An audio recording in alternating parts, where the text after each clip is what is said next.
Manipur mache tana tugaina ba honarakliba sida political party amatana Manipur kanba ngamloi Manipur kansi hairagadi miyamgi ihauna kangadabani haina amukogi president Sanjoy Sorokhaibamna fongdokhrei wafam asi Justice for the Six Sons of Kaubru United Committee na sinduna Nagamicham taruk tamthina hatkiba adugi chapjaba chuma wild fangalu haina ngasi chathakiba miyamgi wakan mifam amada mahakna fongdokhibani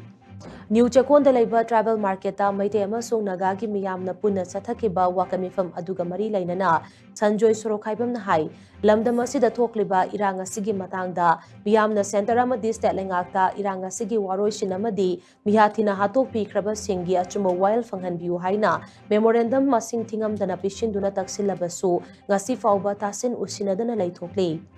Central Force kaya lamdam asida thazilagtuna miyam ngak sengadra hairaga ngasi su makhoi mamang maktada yum kai kaya mai thaba amadi Bihar mipun gi thabak adumak chathahali masina takpadi center lengak na su amadi nan suda leiriba kuki militant sing phongna sogatpada natana afaba makhal gi kutlai kaya pisinduna yelhomi singda landa hali haiba asi mayek sengna khanglabani India lengangna masigumba thodo wathok sing asi thokhanaba chathaliba proxy war asi khudakta lepkadabani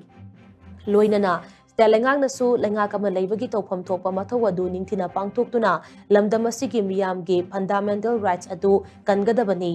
karigumba miyamna taliba demand sing asi center amadi telengangna makha tana tasinadana leirabadi miyamna akan makhongjang kaya sangsilakpa hauragani haina mahakna makha takhi Government India na kudakta asigumlaba hawdo wato sing proxy wars nga si lepadamani adugo loina na state government su nathau masak khang na government ama oipigi government ama oina nating pudok na nandam asigi miyam amadi praja singi fundamental right punama kangadabani hojik miyam punama asuki mati ware IDP singda miyoi kayamuk internet displacement person 60,000 ni mata tenre miyoi kayamuk mentally problem lere miyoi kayamu society miyoi kayamu saba takpo pangre IDP de nata miyoi Manipur le Manipuri miyam sing asuki mati wabda na sentum putha bagi sangda asuki mati wangre mase puna maki puna maksinga se largest democratic country ni laujari me India amana aikoi gi state asibu 1914 na fudu loksun ka da masi sathar miyoi minai asira tagibadi kunai asida aikoi gi miyoi Manipuri miyambu mutat na sathar pa lalong apong lalong amane haibese aiman mathokte